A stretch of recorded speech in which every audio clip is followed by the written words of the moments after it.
நிழல் போல நானும் நடை போட நீயும் தொடர்கின்ற சொந்தம் நெடுங்கால பந்தம். கடல் வானம் கூட நிறம் மாறக்கூடும், மனம் கொண்ட பாசம் தடம் மாறிடாது. நான் வாழும் வாழ்வே உனக்கு. வாழ்வென்பது ஒரு முறை ஒரு முறை, சாவென்பது ஒரு முறை ஒரு முறை, காதல் ஒரு முறை ஒரு முறைதான்.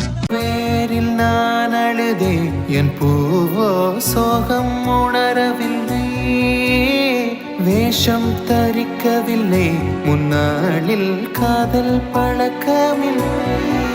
பிரிவென்றால் உறவுண்டு, அதனாலே வாட்டமில்லை. மறைப்பதால் நீ மறைப்பதால் என் காதல் மாய்ந்து போகுமா? டி மச்சான், என்னடா இங்கே வந்து உட்காந்துருக்க? அழுகாதடா, எனக்கு ரொம்ப கஷ்டமாக இருக்குடா. ஆமாம் வினய், நீ இப்படி உட்காந்துருக்கதை பார்த்தா எங்களுக்கு ரொம்ப கஷ்டமாக இருக்குது. வெயிட் பண்ணு வினய், கமலிக்கிட்ட வித்யாவும் சத்யாவும் கேட்டு வரேன்னு சொல்லியிருக்காங்க.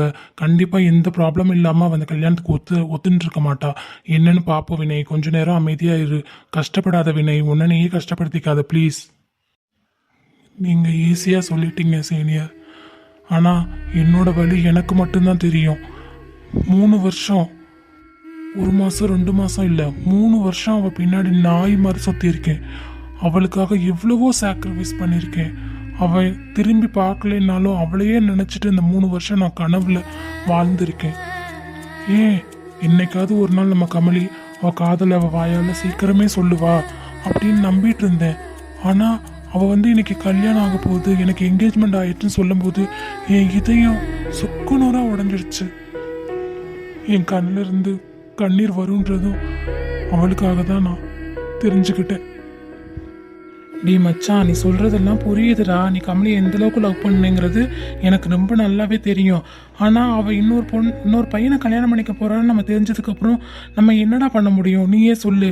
அதுக்கான ரீசன் அவள் சொல்லுவாள் சொல்ல மாட்டாளான்னு கூட எனக்கு தெரியல. ஆனால் அவள் ஏன் இந்த முடிவு எடுத்தான்னு நம்ம யோசிச்சு பார்க்கணும்ல வினய். ஷாம், நான் எதை பற்றியும் யோசிக்க விரும்பலை ஷாம். என்னால் கமலி இல்லாத ஒரு லைஃப் என்னால் சத்தியமாக நினச்சி கூட பார்க்க முடியாது. நான் டெய்லி காலேஜ் வர்றதுக்கே அவளை பார்ப்போம், அவள் கூட பேசுவோம், அவள் கூட சிரிப்போம், அவள் கூட சண்டை போடுவோன்றதுக்காக மட்டும்தான். அதுக்காக மட்டும்தான் நான் காலேஜ் வருவேன். ஆனால் இன்னுமே அவள் இன்னொருத்தனோட ஒய்ஃபாக போகிறான்னு என்னால் யோசிக்க கூட முடியல ஷாம். சத்தியமாக முடியலடா. டே வினய், அழுகாதடா. நீ சொல்கிறது எல்லாமே எனக்கு நல்லாவே புரியுதுடா. ஆனால் கமலி ஏன் இப்படி பண்ணா, எதுக்காக ஒத்துக்கிட்டா அப்படின்றது நம்மளுக்கு தெரியல இல்லடா. எனக்கு என்னமோ கமலி மேலே தப்பு இருக்குன்ற மாதிரி தோணல வினய். நீ கொஞ்சம் பொறுமையாக இரு வினய், எல்லாமே சரியாயிரும்டா. உனக்கு இப்போ எப்பேற்பட்ட வழி நீ எனக்கு நல்லாவே புரியுது. யார் ஆறுதல் சொன்னாலும் உன்னால் அதை ஏற்றுக்க முடியாது, எனக்கு புரியுதுடா. ஆனால் நீ இப்படி அழுகிறத பார்க்க எங்களுக்கு ரொம்ப கஷ்டமாக இருக்குடா. சொன்னால் கேளு வினய், அழாத, வீட்டுக்கு கிளம்பி போ ப்ளீஸ். ஷாம் சீனியர், உங்களுக்கு சத்யா வித்யாவும் கிடைச்சது ரொம்ப பெரிய லக்கு தான். ஏன்னா நீங்கள் சொன்ன உடனே அவங்க காதலை ஏற்றுக்கிட்டாங்க, உங்களை காதலிக்கவும் செய்கிறாங்க. அவங்க கடைசி வரை உங்கள் கூட தான் இருப்பாங்க, எனக்கு நல்லாவே தெரியும். ஆனால் கமலி ஆரம்பத்துலேருந்தே அவள் சொன்ன மாதிரி நான் உன்னை லவ் பண்ணுறேன்னு ஒரு நாள் கூட சொன்னதில்லை. நான் எவ்வளோ டைம் சொல்லியிருக்கேன், ஆனால் ஒரு நாள் கூட சொன்னதில்லை. அப்போது அவளுக்கு என் மேல் காதல் இல்லைன்னு தானே அர்த்தம். நீங்கள் 2 பேரும் ரொம்ப லக்கி. அதனால தான் உங்களுக்கு சத்யா மாதிரி வித்யா மாதிரி பொண்ணு கிடச்சிருக்கு.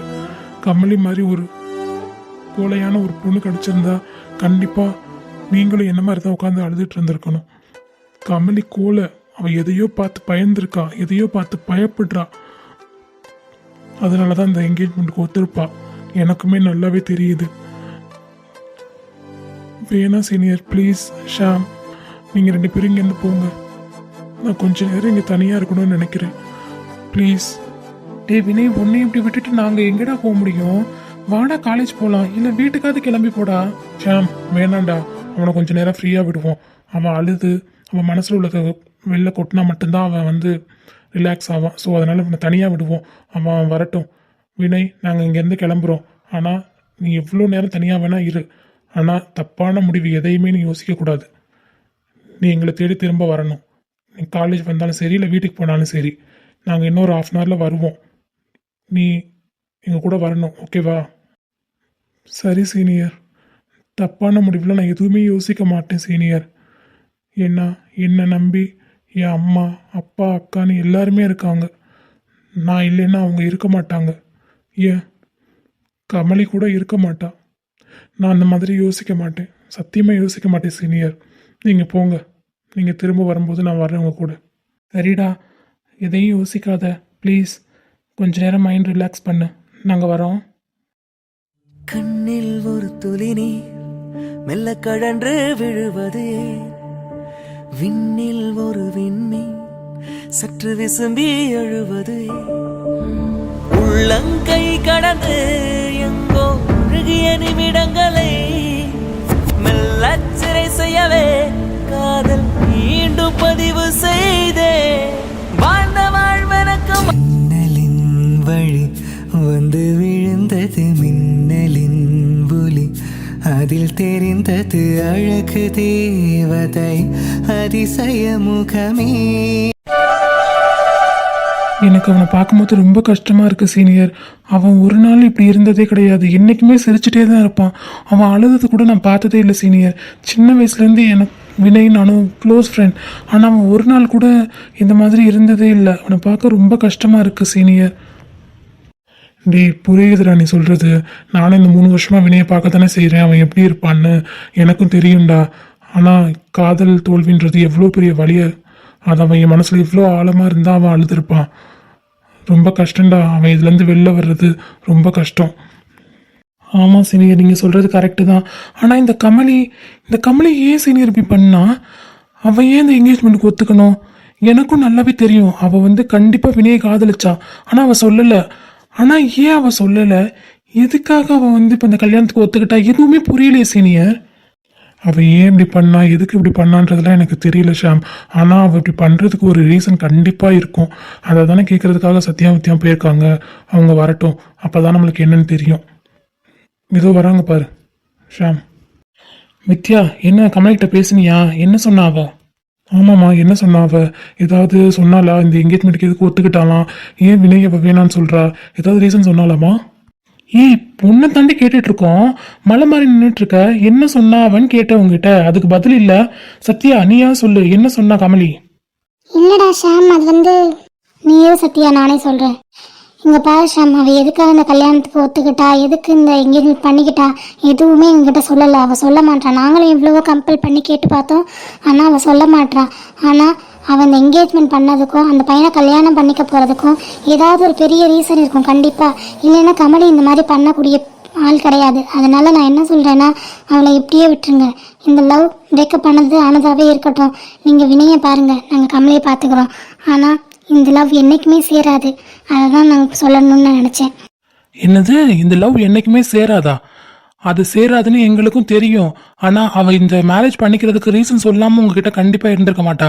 சொல்லிருப்பா. நீங்கள் மறைக்கிறீங்க. ஏன் மறைக்கிறீங்க எங்ககிட்ட? சொல்லுங்கள், உண்மையை சொல்லுங்கள். டேய், நீ என்ன பைத்தியமா? நான் தான் சொல்கிறேன் இல்லை, நாங்கள் எவ்வளவோ கம்பல் பண்ணி கேட்டோம்டா. ஆனால் அவள் ரீசன் சொல்லவே இல்லை. அழுக மட்டும்தான் செய்கிறா. இதுலேருந்து என்ன தெரியுது? அவள் ஏதோ கட்டாயத்தில் தான் அந்த கல்யாணத்துக்கு ஒத்துட்ருக்கா. அது மட்டும் எனக்கு நல்லா தெரியுது. மற்றபடி எனக்கு எதுவும் தெரியாதுடா. வித்யா, ஷாம் சொல்கிற மாதிரி உங்களுக்கு ஏதாவது தெரிஞ்சிச்சுன்னா தயவு செஞ்சு சொல்லுங்கள். வினய் ரொம்ப அழுகுறான். நாங்கள் போய் பார்த்துட்டு வந்தோம். ரொம்ப கஷ்டமாக இருக்குது. அதனால தான் கேட்குறோம் வித்யா. சத்யா, நீயாவது சொல்லு. ஏதாவது சொன்னாலா இல்லை உண்மையிலே சொல்லலையா? இல்லை சீனியர், அவள் எதுவுமே எங்ககிட்ட சொல்லலை. நாங்கள் எவ்வளவோ கேட்டு பார்த்தோம். ஆனால் அழுக மட்டும்தான் செய்கிறா. எதுவும் வாயை திறந்து பேச மாட்டேங்கிறா சீனியர். உண்மையாதான். இங்கே பாரு சத்யா, உன்னைய பற்றியும் சரி, வித்யாவை பற்றியும் சரி, கமலையை பற்றியும் சரி, எனக்கு ரொம்ப நல்லாவே தெரியும். அவள் உங்கள் 2 பேர்கிட்ட எதையுமே மறைக்க மாட்டா. எல்லாத்தையுமே சொல்லிடுவா. இதை மட்டும் எப்படி மறைப்பா? எதுக்கு நீங்கள் இப்போ எங்ககிட்ட மறைக்கிறீங்க? அப்படி என்னதான் விஷயம்? ஷாம், மறுபடியும் சொல்கிறேன். அவள் எங்ககிட்ட எதுவுமே சொல்லலை. எல்லாத்தையும் எங்ககிட்ட சொல்லணும்னு அவசியம் இல்லை ஷாம். நீ எப்படி சொல்லுவ? அவள் என்கிட்ட சொல்லியிருப்பான்ட்டு. சொல்லியிருந்தா நான் உங்ககிட்ட சொல்லியிருப்பேன்ல. வினையும் அவனையும் சேர்த்து வைக்கிறதுக்கு ஏதாவது சான்ஸ் கிடச்சிருந்தா அதை நாங்கள் யூஸ் பண்ணியிருப்போம்ல. ஆனா அப்படி எதுவுமே இல்ல, அவ எதுவுமே சொல்ல மாட்டேன்றா. நாங்க என்ன பண்ண முடியும்? அடிச்சு கேட்க முடியுமா? சொல்லு. டேய் ஷாம், விடு. அவங்க தான் சொல்றாங்கல்ல அவ எதுவுமே சொல்லேன்னு. அவங்க சொல்லியிருந்தா கண்டிப்பா நம்ம கிட்ட சொல்லியிருப்பாங்கடா. எதுக்கு போட்டு நீ மறுபடியும் அவங்க கேள்வி கேட்டுட்டே இருக்க? சீனியர், எனக்கு இவளை பத்தி நல்லா தெரியும். இவ போய் தான் சொல்றா. அவ கண்ணிலே எனக்கு நல்லா தெரியுது. ஆனா ஏன் சொல்ல மாட்டேங்கிறாங்க, அதுதான் நான் கேட்டுட்டு இருக்கேன். டேய், நீ மென்டல் ஆயிட்டியா? நான் தான் சொல்றேன் இல்லடா, எதுவும் சொல்ல. என்ன திரும்ப திரும்ப அதே கேட்டுட்டு இருக்க. நான் என்னது சொல்ல முடியும்? நானா ஒரு கதையை கிரியேட் பண்ணி சொல்லட்டுமா? அவ கலட்டி விடுறதுக்கு கண்டிப்பா ஏதாவது ரீசன் சொல்லியிருப்பா. நீங்க உங்க ஃப்ரெண்ட்ஸை காப்பாத்துறதுக்காக என்கிட்ட சொல்ல மாட்டேங்கிறீ, அப்படித்தானே? இங்க பாரு ஷாம், தேவையில்லாம பேசிட்டு இருக்க. உண்மையிலேயே அவங்க எங்ககிட்ட எதுவுமே சொல்லல. அப்படி சொல்லியிருந்தா நாங்க கண்டிப்பா உங்ககிட்ட வந்து சொல்லியிருப்போம். சொல்லாதனால தானே நாங்க சொல்லாம இருக்கோம். அது சரி, ரெண்டு பேரும் ஒரே மாதிரி பேசுறீங்கல்ல? ஆமா, ஃப்ரெண்ட்ஸ் இல்ல, ஒரே மாதிரி தான் பேசுவீங்க. ஆனா ஒண்ணு வித்யா, அவ வினயை ஏமாத்திருக்கா. அதுக்காக வினய் வேணா அவளை மன்னிக்கலாம், ஆனா நான் என்னைக்குமே அவளை மன்னிக்க மாட்டேன்.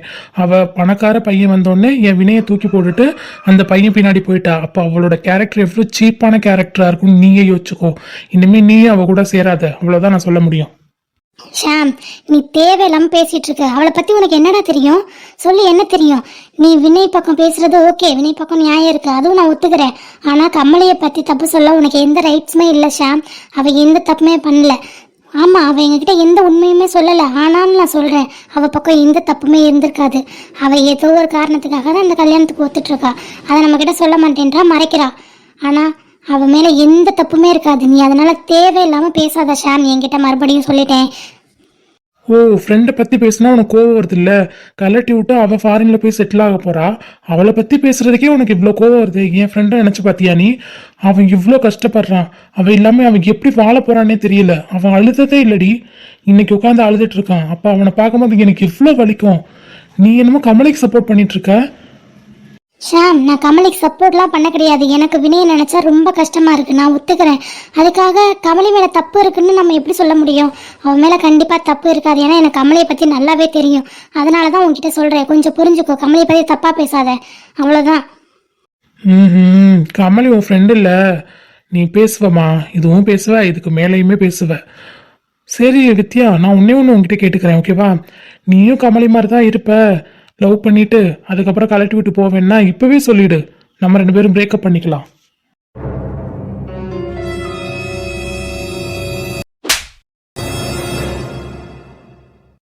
பாரு ஷாம், இதுக்கு மேல நீ ஏதாவது பேசுனேன்னு வச்சுக்கோ, பலார்னு இன்னொரு தடவை அரைஞ்சிருவேன் சொல்லிட்டேன். நீ ஏன் ஷாம் அவங்க ப்ராப்ளத்தை நம்மளோட சேர்த்து பேசுற? நான் அப்படி பண்ணுவேனா? நான் அப்படி பண்ணக்கூடிய ஆளா? உன்னோட 3 வருஷமா பழகுறேன், உன்னை 3 வருஷமா காதலிக்கிறேன். என்னைக்காவது நான் அப்படி உங்ககிட்ட நான் பேசியிருப்பேனா, சொல்லியிருப்பேனா? சொல்லு, எப்படி நீ அப்படி சொல்ல போச்சு? ஏய் ஷாம், என்னடா பண்ற? வித்யாவை ஏன்டா அப்படிலாம் சொல்ற? உனக்கு வித்யாவை பத்தி தெரியாதா? ஷாம், உனக்கு வினய் மேல அக்கறை இருக்கு, எங்களுக்கு புரியுது. ஆனா நீ எப்படி வித்யாவை பத்தி அப்படி சொல்லலாம்? ஏய் சாரி சாரி சாரி வித்யா, நான் ஏதோ டென்ஷன்ல அந்த மாதிரி சொல்லிட்டேன் வித்யா. ஐம் சாரி சாரி வித்யா. உன் சாரியை தூக்கி குப்பையில போடு. என்ன? ஏய் சாரிடி, நீ மன்னிச்சிடுடி. வினய் அழுததை பார்த்தோன்னே நான் ரொம்ப டென்ஷன் ஆகிட்டேன்டி. அந்த டென்ஷனில் தாண்டி உன்னையே கமலி எல்லாரையும் தப்பாக பேசிட்டேன். சாரி சாரி வித்யா, நீ மன்னிச்சிடு. முதல்ல என்கிட்ட இருந்து தள்ளி நில்லு ஷாம், இனிமே என் மூஞ்சிலே முழிக்காத சொல்லிட்டேன். ஏய் சாரி சொல்கிறேன், இல்லை உன் காலில் வேணா விழுகுறேன்டி, சாரிடி. வா சத்யா, போலாம். வித்யா வித்யா, ஐயோ கடவுளே, ராமா ராமா. டேய் ஷாம், ஏன்டா இப்படி நடந்துக்கிட்ட? வித்யா கிட்ட ஏன் இப்படி பேசுன? ஐயோ சாரி சாரி சீனியர், நான் என்ன ஏன் இப்படி பேசினேன்னு எனக்கே தெரியல சீனியர். ரொம்ப மைண்ட் பிளாக் ஆகிடுச்சு சீனியர். அவன் அழுததை நான் பார்த்ததே இல்லை, அவன் கஷ்டப்பட்டதை நான் பார்த்ததே இல்லை சீனியர். அதனால தான் என்னென்னமோ உளறிட்டேன் போல சீனியர்.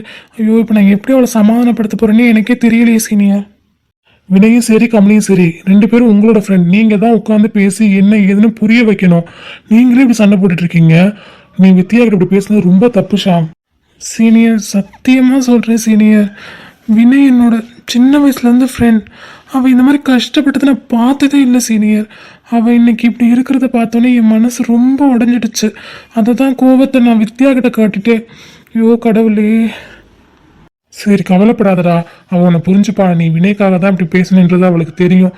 கொஞ்ச நேரம் கோபமாக இருப்பா, அப்புறம் சரியாயிருவாடா, விடு. இல்லை சீனியர், அவளை பற்றி உங்களுக்கு நல்லாவே தெரியும். அவளை அடித்தா கூட அவள் மறந்துடுவா. ஆனால் இந்த மாதிரி சொன்னோன்னா அவள் மூஞ்சிலே முழிக்க மாட்டான் சீனியர். ஐயோ நான் இப்போ என்ன பண்ணுறதுனே புரியலையே சீனியர் எனக்கு. சரிடா ஃபீல் பண்ணாத, என்ன பண்றது, கொஞ்சம் ஃப்ரீயா விட அவளே கொஞ்சம் ரிலாக்ஸ் ஆயிட்டு அதுக்கப்புறமா பேசுவா. வேணா நான் பேசுறேன், நான் பேசினா அவள் புரிஞ்சுப்பா. சரியா, நீ எதுவும் ஃபீல் பண்ணாத. சரி நீ ஃபீல் பண்ணாத, வா நம்ம வினயை பார்க்கணும்ல, போய் அவனை வீட்டுக்கு கூப்பிட்டு போவோம். 1/2 hour மேலேயே ஆயிடுச்சு, வா. சரி சீனியர். என்னடா நீ இப்படி இருந்தீன்னா மாமா எப்படி ஊருக்கு போறது? சிரிச்ச மாதிரி வழி அனுப்புனா தானே நானும் சந்தோஷமா போக முடியும். மாமா போகாதீங்க மாமா, இன்னைக்கு ஃபுல்லாக நீங்கள் எங்கள் கூட இருந்திருக்கீங்க, எனக்கு ரொம்ப சந்தோஷமாக இருந்துச்சு. இந்த நாள் நான் என்றைக்குமே மறக்க மாட்டேன். நான் ரொம்ப சந்தோஷமாக இருந்த பர்த்டே இதுதான். நீங்கள் என்னை விட்டு போனீங்கன்னா ரொம்ப கஷ்டமாக இருக்கும் மாமா. நான் ரொம்ப கஷ்டமான பர்த்டேவும் இதுவாக மாறிடும் மாமா. ப்ளீஸ் மாமா போகாதீங்க.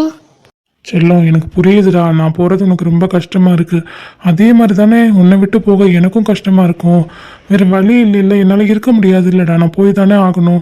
நாளைக்கு காலேஜ் போகணும்டா. நான் இப்போ கிளம்புனாதான் நைட் ஒரு 8:30 அந்த மாதிரியாவது வீட்டுக்கு போக முடியும், சமாளிக்க முடியும். அதனால தான்டா செல்லம் சொல்கிறேன், கொஞ்சம் புரிஞ்சுக்கோடா. ஏன் நீ கவலைப்படுற? இந்த அவ்வளோதான், அடுத்த மாதம் இல்லைன்னா இந்த மாதத்துல உனக்கு ரிசல்ட் வந்துடும். நீ அதுக்கப்புறம் சென்னை தானே வரப்போகிற, சென்னையில் தானே படிக்க போகிறேன். நம்ம டெய்லி மீட் பண்ண போகிறோம், டெய்லி பேச போகிறோம். இன்னும் ஒரு 1 month தானடா செல்லம், பொறுத்துக்கோ. உனக்கு நான் வீடியோ கால் பண்ணுறேன் ஓகேவா? அழுகாதமாக சிரிச்சுட்டே வழி அனுப்புடா, எனக்கு ரொம்ப கஷ்டமாக இருக்கு. எனக்கு புரியுது, இன்னும் 1 month தான் நான் சென்னை வந்துடுவேன். ஆனால் நீங்கள் என்னை விட்டு போகிறது ரொம்ப கஷ்டமாக இருக்கு மாமா. அதனால தான் சரி, நான் சிரிச்சுட்டே உங்களை வழி அனுப்புகிறேன். நீங்கள் பார்த்து பத்திரமா போயிட்டு வாங்க மாமா. டேக் கேர் மாமா. நீ சிரிச்சுட்டே சொல்லு, அப்பதான் மாமா கிளம்ப முடியும். நீ மூஞ்சி அப்படி உருன்னு வச்சிருந்தீங்கன்னா மாமா அப்படி கிளம்ப முடியும். எங்க என் தங்க குட்டி சிரிங்க பார்ப்போம். எனக்கு சிரிப்பு வரல. இது என்னடி சிரிப்பு? எங்க நல்லா சிரி பார்ப்போம். அதோ வருது லைட்டா, என் செல்லம் உதட்டுல இருந்து சிரிப்பு வருது. போதுமா? சரி கிளம்புங்க, பார்த்து போயிட்டு வாங்க. இது தாண்டி என் செல்ல குட்டி, என் தங்க குட்டின்றது.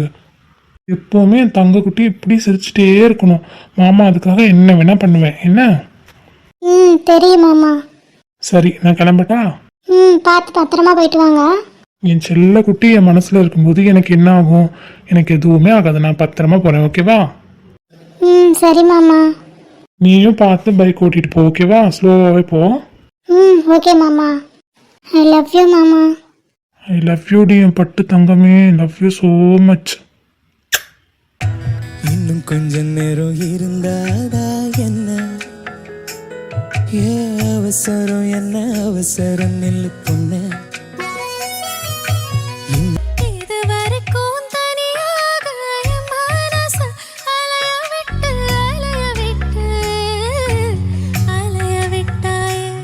காது முடி ஒதுக்குற விரலா, காதுக்குள்ள இனிக்கிற குரலா, நான் அழுவி விழுந்தது எதுல, முழிக்கிறேன் குழப்பமா. விழிகளில் விழுந்து விட்டாய், எனக்குள்ளெனைய ஒளித்து விட்டாய். சின்னஞ்சிறு சிறு பெண்ணில் சிதறடித்தாய், சிதறிய இதயத்தை. இங்க சர்ப்ரைஸ் எப்படிமா இருக்கு காயோ? சூப்பரா இருக்கு, ரொம்ப ரொம்ப ரொம்ப சூப்பரா இருக்கு. Thank you so much. ஆமா, இந்த அம்மாக்காக நாங்க காலையில இருந்து இந்த டெக்கரேஷன்லாம் பண்ணோம். எவ்வளவு கஷ்டம் தெரியுமா அந்த பலூன் ஊதுறதுக்கு. நானும் மலர்பட்ட கஷ்டம் இருக்கே. அப்பா தேங்க்யூ அடிச்சலாம். ஆமா ஆமா, உங்க தேங்க்ஸ்க்காக தான் இவ்வளவு பண்ணாங்க. சீக்கிரம் கேக்க வெட்டி கொடு, சாப்பிடணும். இருடி கேக் வெட்டுவாங்க. ஆமா, வயசுதான் 16 வயசு ஆக போகுது. ஆனா இன்னமும் இந்த வாய் ஒன்றும் அடங்கின பாடு கிடையாது. அது எப்படி என் மருமகளுக்கு அடங்கும்? அது கூடவே பிறந்தது இல்ல. என்ன மருமகளே? ஆமா தான், நீங்க சொல்றதுதான் கரெக்ட். கூடவே பிறந்தது, அந்த வாய் எப்படி அடங்கும்? அதெல்லாம் என்னைக்குமே அடங்காது, அடக்கவும் முடியாது. அம்மா அதுவும் சரிதான். சரி இப்படி வளவலன்னு பேசிக்கிட்டே இருந்தா என்னன்றது? காயும் நீ சீக்கிரம் கேட்க வெட்டுமா. கேட்க பார்க்கும்போது எச்சி வேற ஊறுது. எட்டிக்கிட்டு மிதிச்சானு வரு, கேக்கில் போய் மூஞ்சி ஒட்டிடும். எப்ப பார்த்தாலும் சோறுன்னு இருடி வெட்டி தருவாங்க. இல்ல ராக்கு, இது ஐஸ்கிரீம் கேக் வேறையா, அப்புறம் மெல்ட் ஆயிரும்ல, உரிக்கும்ல, அதனாலதான். இருங்க உமாக்கா, மெல்ட் ஆகிறதுக்குள்ள அவ கேக் கட் பண்ணி கொடுத்துருவா. அதுதான் வித்தியா நானும் சொல்றேன், சீக்கிரம் கட் பண்ணுங்க, எல்லாம் மெல்ட் ஆயிரும். இதெல்லாம் சோறு திங்கிறதுக்குனே பிறந்திருக்கும் போலே. சரி ராக்கு, எங்க சாந்தியை காணா? இல்லக்கா வரேன்னு சொன்னாங்க, லேட் ஆயிடுச்சு போல இருக்கு. எதுவும் வேலையா இருக்காளா என்னன்னு தெரியல. என்னன்னு ஃபோன் பண்ணி பார்க்கவா? அவங்க வர்றபடி வரட்டும் கோமு, நீங்க கேக்க வெட்டுங்க, அப்புறம் வந்தோடனே கேக் கொடுத்துக்கலாம். அவளை விட்டுட்டு எப்படி கேக் வெட்டுறது? அத்தாச்சி இவ சொல்றதான் கரெக்டு. அவன் வரும்போது வரட்டும், கேக்கு வெட்டி இது பண்ணுவோம், அதுக்கப்புறம் வந்ததுக்கப்புறம் கொடுப்போம். ஆமா கோமு, டைம் ஆகுதுல்ல. அப்படியா? அப்ப சரி, நீ கேக்கு வெட்டுடாமா. ஓகேம்மா. என் மக சாரியில பெரிய பொண்ணு மாதிரில இருக்கு. ஆமா, பெண்ணு உங்க மகளுக்கு என்ன 10 வயசு ஆகுது, 18 வயசு ஆகுதுல்ல, அப்புறம் பெரிய மனுஷி மாதிரி தான் இருக்கும். இந்த சாரி அத்தை எடுத்து கொடுத்ததுதாம்மா, ராக்கு அத்தை. அப்படியா? ராக்கு எடுத்து கொடுத்ததா? அது நல்லா இருக்கே, கட்டணும்னு என் மகளுக்கு அப்படியே அழகா சிவப்பு பூ மாதிரி இருக்கே. ஆமா, அந்த சாரியை பார்த்தோன்னே காயுக்கு எடுத்து தச்ச மாதிரி இருந்துச்சு, அதனாலதான் சரி வாங்கிட்டு வருவோன்னு வாங்கிட்டு வந்தேன். சூப்பரா இருக்கு இல்ல தச்சி? ஆமாடி ராக்கு, நல்லா இருக்கு. சரி சரி, போதும் போதும், நீங்க உங்க மகளை அப்படியே பெருமை பேத்தினதெல்லாம். இப்ப கேக்கு வெட்டுங்க, சாப்பிட்டுட்டு போய் தூங்குறதுக்கு. அதுக்குள்ள என் மகளுக்கு அவசரம். இவளுக்கு என்ன பண்றீங்க பர்த்டேக்குன்னு பார்த்துட்டு தான் இருக்கேன். அடுத்த மாசம் எனக்கு வருது, இதை விட டபுளா பண்ணிடணும்ப்பா சொல்லிட்டேன். அது சரி, முன்னாடியே புக் பண்ணி வச்சுக்கிறியா நீ? ஆமாக்கா, புக் பண்ணி வைக்கணும்ல. சரி சரி, உனக்கு இதை விட சூப்பரா செலிப்ரேட் பண்ணிடலாம். இப்ப கேக் வெட்டலாமா? வெட்டு வெட்டு.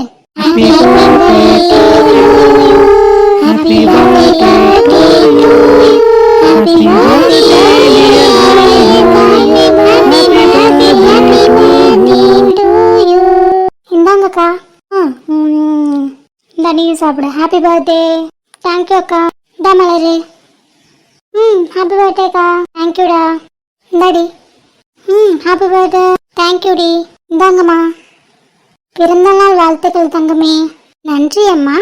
இந்தாங்க டாடி. ஹாப்பி பர்த்டே செல்லம். தேங்க்யூ அப்பா. இது அப்பாவும் அம்மாவும் உனக்காக வாங்கின கிஃப்ட். தேங்க்யூ அப்பா. தேங்க்யூ அம்மா. இந்தா, இது நானும் மலரும் உனக்காக வாங்கின கிஃப்ட். ஓய், காலையிலேயே அக்கா உன்னையும் சுடிதார் கொடுத்துட்டீங்கல்ல? ஆமா, இது நானும் மலரும் உனக்கு கொடுக்குற கிஃப்ட். தங்கச்சி ரொம்ப வசதியா இருக்கா போல. ஆமா, இது எல்லாம் என்னோட சேவிங்ஸ். வாங்கிக்கோ. Happy birthday. ஹாப்பி பர்த்டே அக்கா. தேங்க்யூடா என் தங்கங்களா. மஞ்சள் வெயில் நீ, மின்னல் ஒளி நீ, உன்னை கண்டவரை கண்கலங்க நிற்க வைக்கும் தீ. பெண்ணே என்னடி உண்மை சொல்லடி, ஒரு புன்னகையில் பெண்ணின்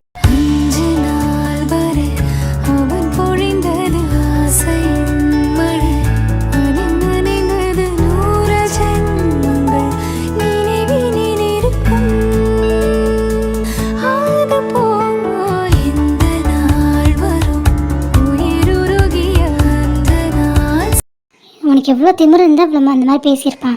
அவன்கிட்ட நான் பேசவே மாட்டேன் இதுக்கப்புறம். ஆனால் என்னதான் இருந்தாலும் அவனை அடிச்சிருக்கக்கூடாது, பாவம் வலிச்சிருக்கும்ல. இல்லை, அவனை அடித்தது சரிதான். இனிமேல் இந்த மாதிரி என்கிட்ட கேட்க மாட்டான்ல. அவனுக்கு எப்படி கேட்க தோணுச்சு? நான் அவனை விட்டுட்டு போயிடுவேனா?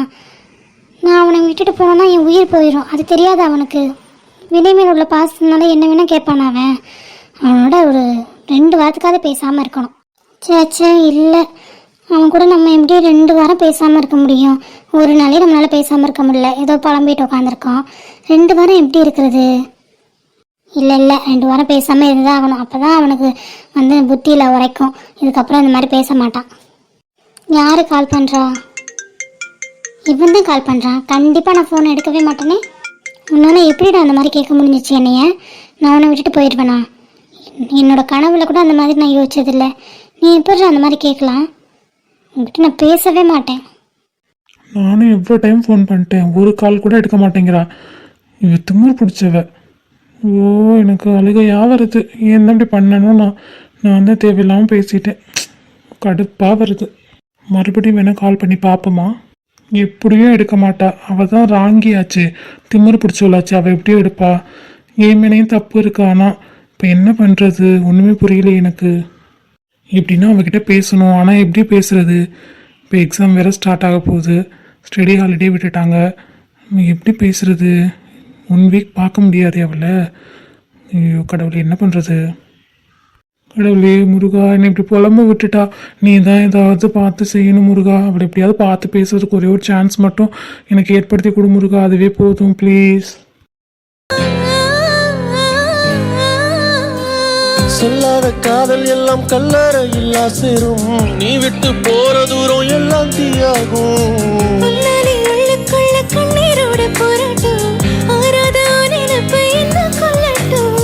நீ நெஞ்சின் ஓரத்தில் வலிக்கின்ற பாதியோ ஆயிரத்திலே காயும் நிலவை கண்டு கொள்ள யாரும் இல்லை. கண்களின் அனுமதி வாங்கி